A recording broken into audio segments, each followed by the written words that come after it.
আসসালামু আলাইকুম। আমরা নতুন করে আবার আমাদের খামারে মাছের পোনা উন্মুক্ত করেছি। এবার আমরা একটু নতুন একটা কিছু সংযোজন করেছি আমাদের খামারে। এই জালের বেড়াটা। আগে আমাদের খামারের পানিগুলো এইখান থেকে এদিক দিয়ে এদিক দিয়ে হয়ে এদিক দিয়ে বের হয়ে যেত। ফলে আমাদের অনেক ক্ষতি হতো। যেমন কিছু পোনা মাছ ঝাঁক বেঁধে এই জায়গাটা আমরা বর্তমানে আটকিয়ে রেখেছি।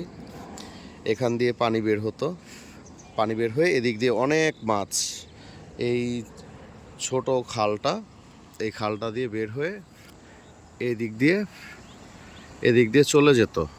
বিশেষ করে যখন বর্ষার সময় বৃষ্টি যখন হতো, বৃষ্টির পানিতে আমাদের এই যে এখানে একটা বাঁধ দেওয়া আছে, এই বাঁধের উপর দিয়ে পানি প্রবাহিত হতো এবং এদিক থেকে আমাদের অনেক মাছ ওই পাশের খালে চলে যেত।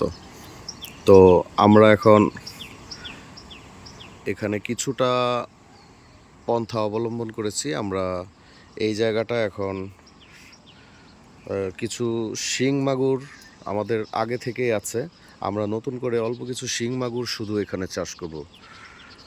আর এইখানে আমরা একটা বাঁধ নির্মাণ করেছি ছোট পরিসরে। আমাদের কাজ যেন সহজ হয়, আমাদের নতুন পোনাগুলো যেন বের হয়ে যেতে না পারে, তার জন্য আমরা এই জায়গাটা বালির বস্তা দিয়ে আমরা আটকে দিয়েছি এবং এখানে আমরা জাল দিয়েছি।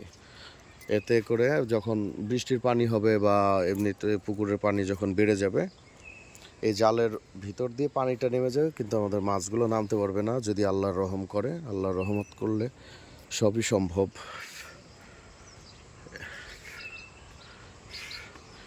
এই হচ্ছে গিয়ে আমাদের জালের পুরা ভিউটা।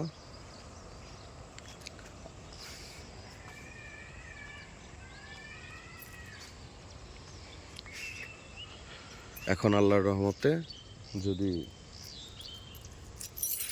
কোনো পানি প্রবাহিত হয়ে কোনো দুর্ঘটনা ঘটার যে সম্ভাবনাগুলো ছিল, আল্লাহর রহমতে আমার মনে হয় এখন আর হবে না।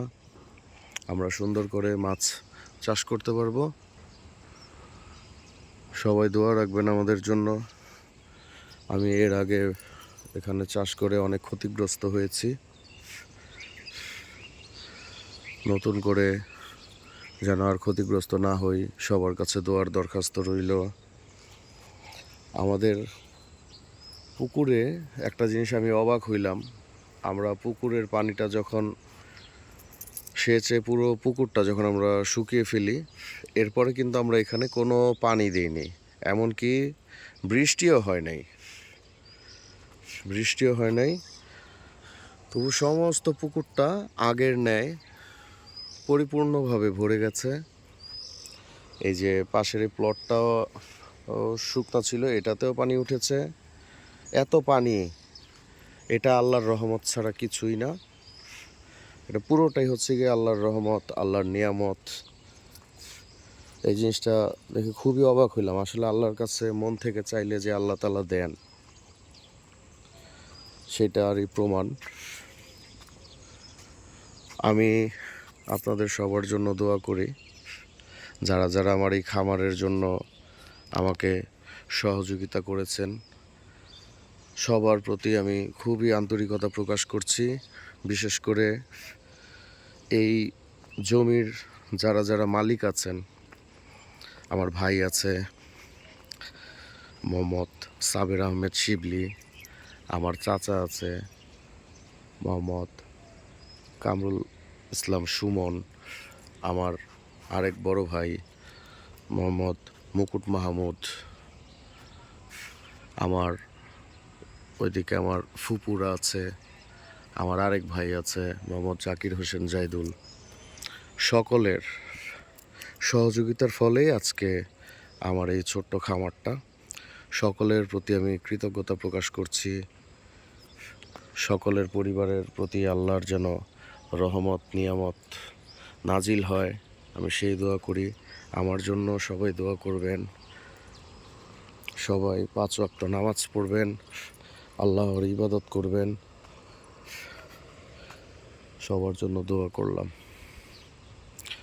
আর আমার যদি কোথাও কোনো ভুল হয়ে থাকে, যদি আপনারা কেউ আমার প্রতি অনেক কষ্ট পেয়ে থাকেন, সবাই ক্ষমা সুন্দর দৃষ্টিতে দেখবেন। আমি ছোট মানুষ, মনের অজান্তে আমার ভুল হতেই পারে।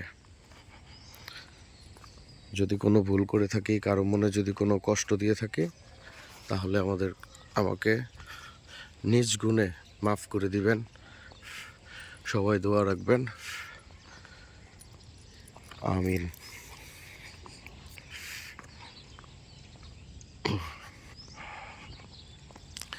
এখানে আমরা কিছু শীতের সবজির আবাদ শুরু করেছি।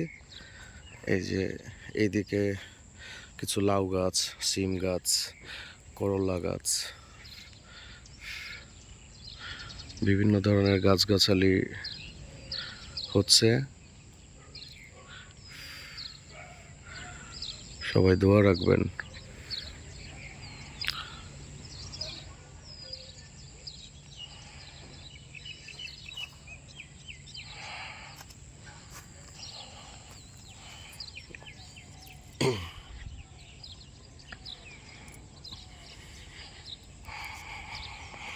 আসসালামু আলাইকুম।